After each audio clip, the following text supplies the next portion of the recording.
yes, 20 years ago, it was so unheard of to have not only a female photo video company owner, but also someone na hindi naman nag-shoot. Diba? Kasi normally may ari siya rin yung siya rin photographer Diba? or Parang videographer. matic yun eh. Yeah. So, those two things were the biggest challenges for me in this career, no?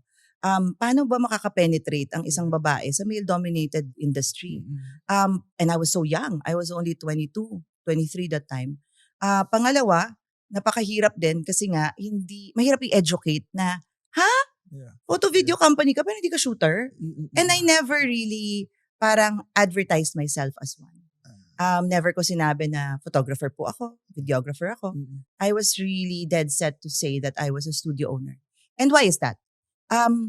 It was really never my forte to be the technical person behind the camera.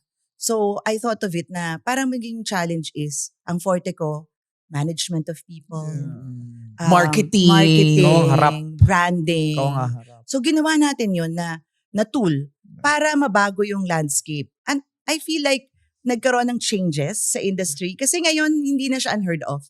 Meron na rin mga ibang studio owners na hindi na sila yung mismong nag-shoot.